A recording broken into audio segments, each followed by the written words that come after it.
நேயர்கள் அனைவருக்கும் வணக்கம். வெண்முரசு மாமலர் அத்தியாயம் 53. சுக்கிரர் கசனை தன் மாணவனாக ஏற்றுக்கொள்வார் என்று கிருதர் உட்பட அவரது மாணவர்கள் எவரும் எதிர்பார்க்கவில்லை. பிரகஸ்பதியின் மைந்தன் என அவன் தன்னை அறிமுகம் செய்து கொண்டதுமே அவன் வருகையின் நோக்கம் அனைவருக்கும் புரிந்துவிட்டது.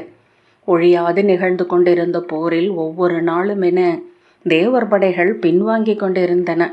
சஞ்சீவனி நுண் சொல்லின்றி அவர்கள் அணுவிடையும் முன்னகர முடியாதென்பதை அறியாத எவரும் அக்குறுநிலையில் இருக்கவில்லை. ஆயினும் முறைமைப்படி அவனுக்கு வாழ்த்து சொல்லி சுக்கிரரிடம் அழைத்து சென்றனர். கசன் வாயிலில் கூப்பு கையில் மலர்களுடன் நின்றிருக்க சுக்கிரரின் தனியறைக்குள் நுழைந்த கிருதர் தலை வணங்கி அங்கே ஈச்சை ஓலை பாயில் கால் மடித்து அமர்ந்து விழி சுருக்கி நூலாய்ந்து கொண்டிருந்த அவரிடம் பிரகஸ்பதியின் மைந்தன் கசன் வந்திருப்பதை அறிவித்தார். அப்போது சுக்கிரர் கைலை மலையில் அம்மையும் அப்பனும் ஆடிய இனிய ஆடலொன்றை விவரிக்கும் சிருஷ்டி நிருத்தியம் என்னும் குறுங்காவியத்தை படித்து கொண்டிருந்தார். அதே முகமலர்வுடன் நிமிர்ந்து நோக்கி, யார்? கசனா? என் இளமையில் அவனை தோளிலேற்றி விளையாடியிருக்கிறேன். எங்கே அவன் என்றபடி கையூன்று எழுந்தார். அம்முகமலர்வை எதிர்பார்த்திராத கிருதர் வந்திருப்பவனின் நோக்கம் பற்றி ஆசிரியரிடம் சொல்லலாமா என்று ஐயுற்றார். அப்படி சொல்வது ஒருவேளை ஆசிரியரின் நுண்ணுணர்வை குறைத்து மதிப்பிடுவதாக பொருள்படுமோ என்ற ஐயம் அவரை தடுத்தது. அந்த இருமுனையில் அவர் உடலும் மெல்ல ததும்பியது. அவரை கடந்து சிற்றடிகளுடன் விரைந்து சென்ற சுக்கிரர் படியில் 3 வெண்மலர்களுடன் வந்து நின்ற பேரழகனை கண்டு கைகளை விரித்து உரக்க கூவி அருகணைந்து தோள்களை தழுவி கொண்டார்.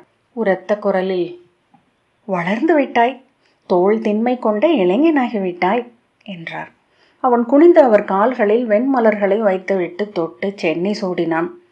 தன் கைகளால் அவன் புயங்களையும் கழுத்தையும் வருடி முகத்தில் தொட்டு, மெல்லிய மீசை, மென்பட்டு போன்ற தாடி, நன்று, இளமையிலேயே நீ பேரழகு கொண்டிருந்தாய். இளைஞனாக இந்திரனுக்கு நிகராக தோன்றுகிறாய். இளமையில் கண்களில் தெரியும் நகைப்பு, ஆம், இளமையில் மட்டுமே தெரிவது. வருக என்று பின் 2 கைகளையும் பற்றி வருக என்று உள்ளே அழைத்து சென்றார். கிருதரே, இவன் என் மைந்தனுக்கு நிகரானவன். பார்த்தீரா, இவனுக்கு நிகரான அழகனை கண்டதுண்டா நீர் என்றார். அப்போதே கிருதர் என்ன நிகழும் என்பதை உள்ளுணர்ந்து விட்டார். முடிவுகள் எண்ணங்களால் அல்ல, எப்போதும் உணர்வுகளால் தான் எடுக்கப்படுகின்றன என்று அவர் அறிந்திருந்தார். சுக்கிரர் உரத்த குரலில், அமர்க, யாரது? இன்னீர் கொண்டு வருக. அமர்க மைந்தா என்றபடி அமர்ந்தார். நான் ஒரு குறுங்காவியத்தை வாசித்து கொண்டிருந்தேன். கோடை குடிநீர் போல இனியது, வானம் தெரியும் சுனை போல ஆழம் கொண்டது.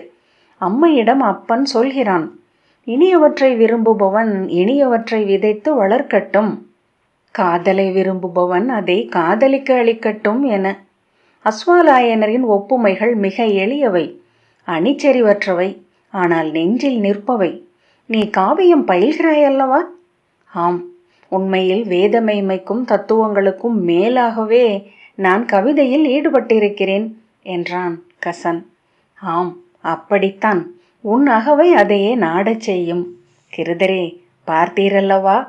கிருதர் சுக்கிரரை அப்படி ஒரு உவகை நிலையில் கண்டதே இல்லை. பொருள் துலங்கா விழிகளுடன் ஆம் என்றார். என்ன இளமை!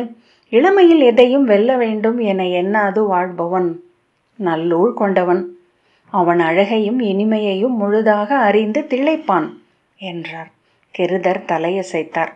தன் முன் வந்து நின்ற அழகனைக் கண்டு சுக்கிரரின் விழிகள் தேவயானிக்குரியவை என்னும் எண்ணம் கிருதருக்குள் எழுந்தது.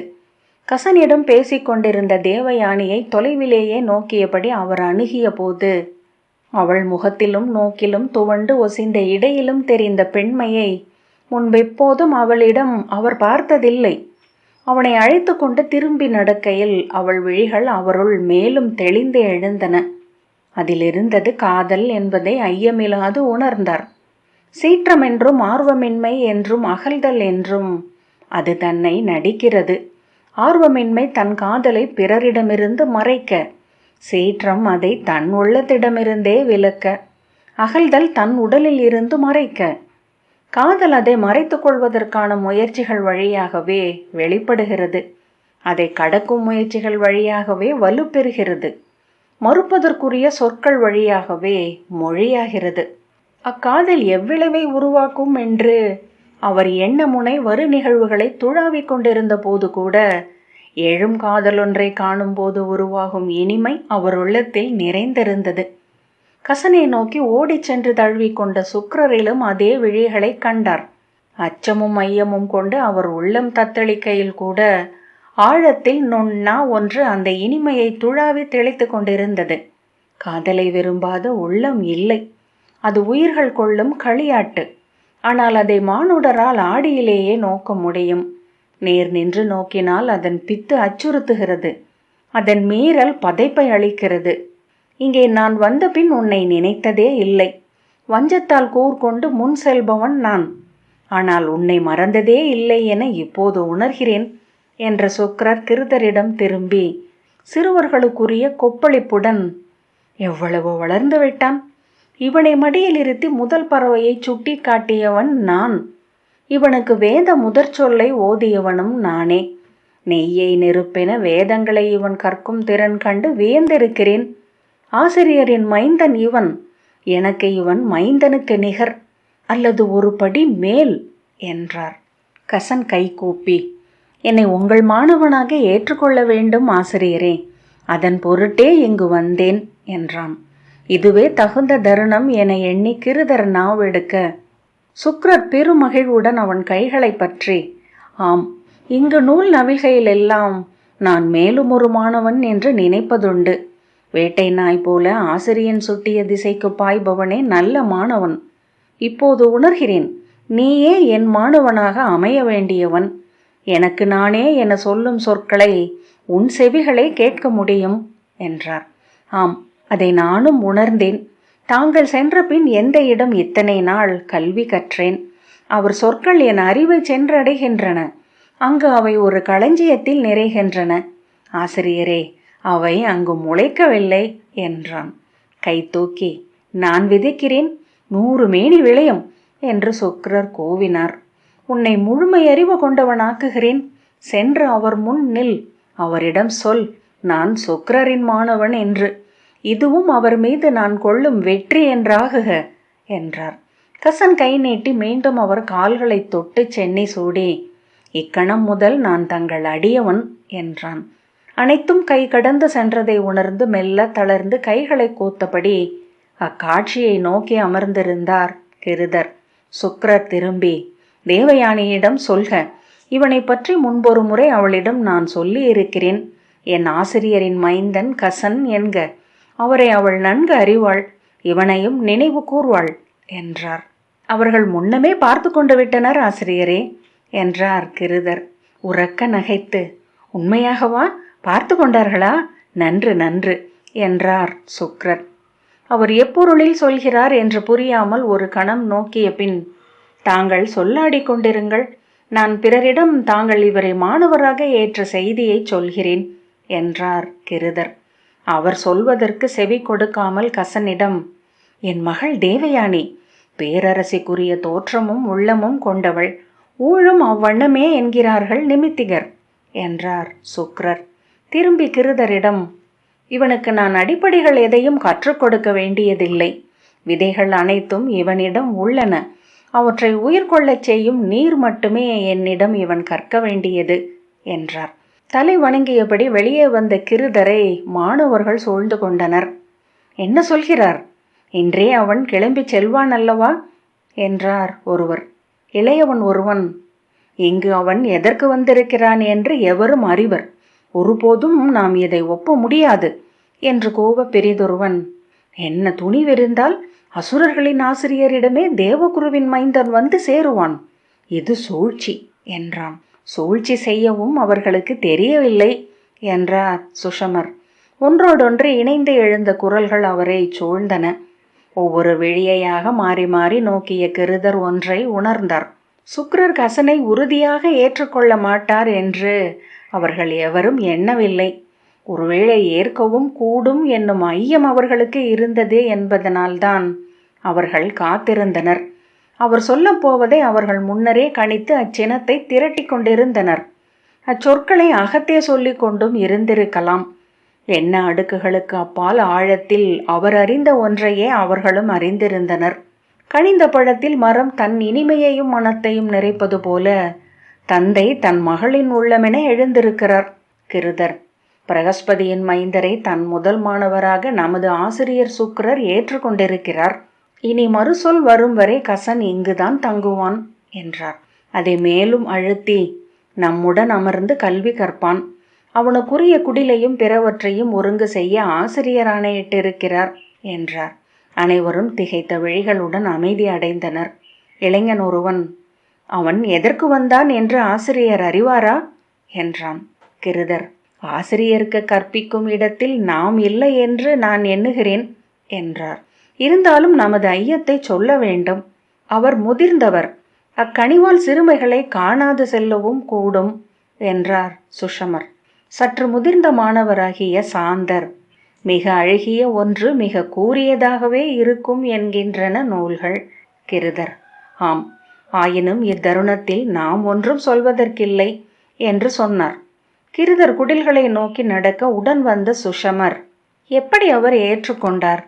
இத்தனை வெளிப்படையாக தெரியும் ஒன்றை எப்படி அவரால் புரிந்து கொள்ளாமல் இருக்க முடிகிறது? என்ன நிகழ்கிறது அங்கே என்றார்.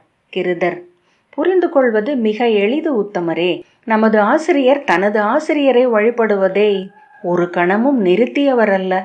இம்மைந்தன் அவ்வாசிரியரின் மறுவடிவம் என்றார். சுஷமர் அந்த உண்மையை உடலுருவென கண்டவர் போல நின்றுவிட்டார். மண்ணில் பல வகையான காதல்கள் மானுடருக்கு நிகழ்கின்றன. கன்னி மேல் இளைஞர் கொள்ளும் காதல், மைந்தர் மேல் பெற்றோர் கொள்ளும் காதல், மைந்தர் மேல் பெற்றோர் கொள்ளும் காதல், தோழர்கள் கொள்ளும் காதல். ஆனால் ஆசிரியனின் மேல் மாணவன் கொள்ளும் காதல் இவை அனைத்திலும் முதன்மையானது. பிற காதல்கள் சுடர்கள் என்றால் ஆசிரியனுக்கும் மாணவனுக்கும் இடையே உள்ள காதலை சூரியன் என்கின்றன நூல்கள் என்றார் கிருதர். அத்தனை காதல்களிலும் உள்ளாழத்தில் ஆசிரியனுக்கும் மாணவனுக்குமான காதலே அடங்கி இருக்கிறது. கன்னிக்கு ஆசிரியனும் மாணவனே பெருங்காதலன். மைந்தனுக்கு ஆசிரியனாகிறான் தந்தை. தோழனுக்கு நல்லாசிரியன் தோழனே. கற்றலும் கற்பித்தலும் இன்றி பொன்றா பெருங்காதல் நிகழ்வதில்லை. ஏனென்றால் விளைவின் பொருட்டும் வெல்வதன் பொருட்டும் கொள்ளும் காதல்கள் விரைவிலேயே சலித்து பொருள் இழக்கும். எல்லையின்றி வெல்லவும் விழையவும் எவரால் இயலும்? கற்றலோ எல்லையற்றது. கற்கப்படுவது எதுவாயினும் என் நோக்கம் கொண்டதாயினும் கல்வி என எழுந்து வந்து முன்னிற்பது முடிவிலியாகிய பிரம்மமே என்று கிருதர் தொடர்ந்தார். கூறுங்கள், என் நிலையிலேனும் நமது ஆசிரியருடனான நமது காதல் அணுவிடை குறைபடுமா? சுஷமரும் அவருக்கு பின் வந்த 2 மாணவர்களும் நெகிழ்ந்த முகங்களும் ஒளிவிடும் கண்களுமாக நோக்கி நின்றனர். அது மாறக்கூடும். 1000 திரைகளை அள்ளி போர்த்தி கொள்ளக்கூடும். பிரிதொன்றென தன்னை நடிக்க கூடும்.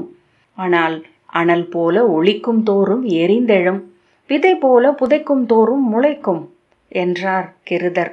இங்கு 3 மலர்களுடன் படியேறி வந்தவன் கசன் அல்ல, பேரழகு மீண்டும் உடல் கொண்ட பிரகஸ்பதியேதான். கால்நக கணு முதல் கூந்தல் இழைவரை அணுவணுவாக நம் ஆசிரியர் நோக்கி மகிழ்ந்து வணங்கி தன் அகத்தில் சூடிய ஆசிரியரின் உருவையே இளந்தோற்றமென இங்கு கண்டு பேருவகை கொள்கிறார். நம் ஆசிரியர் தன் ஆணவத்தால் தன் ஆசிரியரை எதிர்க்கலாம். இம்மைந்தனை தோல் தழுவுவதால் அச்சிறுமையை கடந்து மீண்டும் ஆசிரியரை சென்றடைகிறார் என்றார் கிருதர். பின்னர் புன்னகையுடன், உறவுகளில் விலகிச் செல்வதும் அணுகுவதற்கான பாதையே, ஏனெனில் அது ஒரு மாபெரும் வட்டம் என்றார். அவர் அருகே மீண்டும் வந்து, அவன் சஞ்சீவினிக்காகவே வந்துள்ளான் என்றான் இளமானவன். ஆம், அவன் அதை கற்றுச் செல்வான். அவர் கொண்டுள்ள பேரன்பை அவன் அவ்வகையில் களவுக்கு கருவி என்றாக்குவான் என்றான் இன்னொருவன். ஆசிரியரிடமிருந்து அவன் அதை கற்க வியலாது. ஏனெனில் பிறிதெவருக்கும் அதை கற்பிக்க மாட்டேன் என்று ரிஷபர்வனுக்கும் தைத்தியர் குலத்துக்கும் அவர் வாக்களித்திருக்கிறார். அந்த நுண் சொல் நம் ஆசிரியருக்குரியதல்ல, அசுரர்களின் செல்வம் அது. அனைத்தையும் விட நம் ஆசிரியரை அவர் அளித்த அச்சொல்லே கட்டுப்படுத்தும் என்றார் கிருதர். அவ்வாறு எண்ணுவோம் என்றார் சுஷமர். ஆம், அவ்வாறே நடக்க வேண்டும் என்றார் பிறிதொருவர். தயங்கியவர்களாக, தங்களுக்குள் முழுத்துச் சொட்டும் சொற்களின் தாளத்தை கேட்டவர்களாக அவர்கள் கலைந்து சென்றனர். விரைவிலேயே கசன் சுக்கிரரின் குரு நிலையில் அனைவராலும் விரும்பப்படுபவனாக ஆனான். முதலில் அவன் மேல் ஐயமும் அதன் விளைவான சினமும் விலக்கமும் அனைவரிடமும் இருந்தன. அவனை சுக்கிரரின் முன்னிலையில் இருந்து அவனுக்கென ஒதுக்கப்பட்ட குடிலுக்கு அழைத்துச் செல்கையில் எண்ணி எடுத்த சொற்களால் மறுமொழி இருத்தார் கிருதர். மாற்றாடை ஒன்று வேண்டுமென்று அவன் கேட்டபோது, மரவுரி அணிவீர்களா அல்லது மலராடையா என்று மெல்லிய ஏளனத்துடன் கேட்டார். அதை அவன் உணர்ந்தாலும், மாணவர்களுக்குரியது மரவுரி அல்லவா என்று இயல்பாக மறுமொழி சொன்னான். இங்கு அந்தணர்களுடன் அசுரர்களும் மாணவர்களாக உள்ளனரா என்று அவன் கேட்டபோது, இங்குள்ள அந்தணரும் அசுரரே என மறுமொழி சொல்லிவிட்டு அவர் கிளம்பி சென்றார். அவன், நானும் அசுரன் என்றாக விழைகிறேன் கிருதரே என பின்னாலிருந்து கூவிச் சொன்னான். அறியாமல் அவர் திரும்பிவிட அவன் புன்னகைத்து, என்மேல் சினம் கொள்ள வேண்டாம் கிருதரே, நான் நேற்றென ஏதுமில்லாது வாழ்பவன் என்றான். அச்சிரிப்பின் இளமையில் அவர் முகம் மலர்ந்தார். உடனே தன்னை இறுக்கி கொண்டு திரும்பிச் சென்றார். ஆனால் மீண்டும் அம்முகம் நினைவுக்கு வந்தபோது புன்னகை செய்தார். அன்றிரவு கசன் தன் குடில் விட்டு வெளியே இறங்கி முற்றத்தில் நின்றபோது, அப்பால் மைய முற்றத்தில் நின்ற வேங்கைகளில் ஒன்று அவனை நோக்கி மெல்ல உருமியது. செவி கோட்டி மூக்கை நீட்டி அவனை கூர்ந்த பின் பின்னங்கால் எடுத்து வைத்து உடலை குவித்து பதுங்கி முனகியது. அவன் புன்னகையுடன் கைகள் நீட்டி அதை அழைத்தான். அங்கு நின்று செவிகளை அசைத்தபடி அவனை மதிப்பிட்டது. திரும்பி விழாவில் அமர்ந்து பூச்சியை விரட்டிவிட்டு கையால் முகத்தை வருடி கொண்டது. ஆனால் அதன் உளக்கூர் அவனையே நோக்கி இருந்தது. அதன் உடன் பிறந்தவை இரண்டும் எழுந்து வந்து அதற்கு பின்னால் நின்றபடி அவனை நோக்கின. பிறைநிலா பெருக்கிய ஒளியில் அவற்றின் மென்மயிர் பிசிறுகள் வெண்ணிற புல்விதை செண்டுகள் போல ஒளிவிட்டன. ஒன்று மெல்ல திரும்பிய போது இரு விழிகளும் அனலென சுடர் கொண்டு அணைந்தன. அவன் மீண்டும் ஒரு முறை அவற்றை அழைத்தான். ஒரு வேங்கை ஒரு முறை உருமிய பின் திரும்பி செல்வது போல அசைந்து தலை மட்டும் திருப்பி நோக்கியது. அதை இன்னொன்று மெல்ல அடித்தது. கசன் அவற்றை நோக்குவதை தவிர்த்து நிலவை நோக்கி இடையில் இரு கைகளையும் வைத்தபடி முற்றத்து செண்பக மரத்தடியில் நின்றான். மெல்லிய காலடிகள் கேட்டும் திரும்பி நோக்கவில்லை. அவன் அருகே வந்து சற்று அப்பால் நின்ற வேங்கை தாழ்ந்த ஒலியில் உருமி அவனை அழைத்தது. அவன் திரும்பி நோக்காமல் வானையே நோக்கி கொண்டிருந்தான். அது மீண்டும் அருகே வந்து அழைத்தது.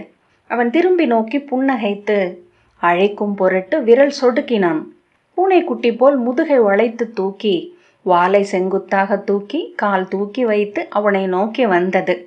மெல்ல முனகிக்கொண்டு அவன் கால்களில் தன் விலாவை தேய்த்து சென்றது. அப்போது அதன் உடலில் இருந்து எழுந்த மனத்தை உணர்ந்த பிற வேங்கைகள் அங்கிருந்து செல்ல துள்ளலுடன் பாய்ந்து ஓடி வந்து அதை பொய்க்கடி கவ்வி விலக்கிய பின் தாங்கள் அவன் மேல் உரசின. அங்கிருந்து சிறு கல்லொன்றில் அமர்ந்து அவன் அவ்வேங்கைகளை கொஞ்சத் தொடங்கினான். அவற்றின் காதுகளுக்கு பின்னாலும் அடிக்கழுத்திலும் வருடினான். அவற்றில் ஒன்று உடனே அவன் முன் மல்லாந்து படுத்து கால்களால் அவனை மெல்ல தட்டி வால் குழைத்து விளையாடத் தொடங்கியது. இன்னொன்று அதன் அடிவயிற்றை முகர்ந்தது. பிறிதொன்று அவன் பின்னால் சென்று தன் முதுகை உரசியபடி சுழன்றது. எழுந்து தன் இரு கால்களையும் அவன் தோள்களில் வைத்து தலையை தன் தலையால் தட்டி விளையாடியது. அவற்றின் ஓசை கேட்டு தன் குடிலில் இருந்து ஓடி வந்த தேவயானி விழித்துழாவி அப்பால் கசனின் குடில் முன் அவை அவனுடன் விளையாடி கொண்டிருப்பதை பார்த்தாள். தன் குடில் வாயிலிலேயே மூங்கில் தூணை தழுவியபடி கன்னத்தை அதில் பதித்து குழல் கட்டு அவிழ்ந்து சரிய தலை சாய்த்து நின்று அவ்விளையாட்டை நோக்கி கொண்டிருந்தாள். அவள் நோக்கி கொண்டிருப்பதை ஆழ்புலன் ஒன்றால் உணர்ந்த கசன் திரும்பி அவளை பார்த்தான். அரை இருளிலும் மின்னும் அவள் கண்களுடன் நோக்கு கோக்க அவனால் முடியவில்லை. அவள் தன் ஆடையை திருத்துகையில் எழுந்த அணியோசை தொலைவிலிருந்து அவனை வந்தடைந்தது. அவள் நோக்குவதை அவன் நோக்கினூடாக அறிந்த வேங்கைகளில் ஒன்று எழுந்து நின்று அவளை பார்த்து உருமி பின்னர் துள்ளி ஓடி படிகளில் தாவி ஏறி அவள் அருகே சென்று வாலை தூக்கியபடி அவள் உடலை தன் உடலால் உரசி தழுவி சுழன்றது. மீண்டும் ஒரு உருமலுடன் அங்கிருந்து அவனை நோக்கி ஓடி வந்தது. அவன் அருகே படுத்திருந்த வேங்கை எழுந்து வால் தூக்கி அவளை நோக்கி உருமியபடி இரு கால்களையும் விரித்து இதோ ஓடிவிடுவேன் என்று சைகை காட்டியது. அவள் புன்னகைத்து அதை சுட்டு விரலால் அருகழைத்தாள். அவ்விரலின் ஓர் அசைவுக்கு அதன் உடலில் ஓர் அசைவு நிகழ்ந்தது. பின்னர் உவகையொலியுடன் அது பாய்ந்து அவளை நோக்கிச் சென்றது. கசன் அவளை நோக்கி புன்னகைத்தான். அவள் புன்னகையுடன் தன் அறைக்குள் செல்ல அங்கு நின்றிருந்த வேங்கை திரும்பி அவனை நோக்கி உடல் குழைத்தபடி ஓடி வந்தது. மாமலர் 53வது அத்தியாயம் இத்துடன் நிறைவு பெற்றது. நன்றி.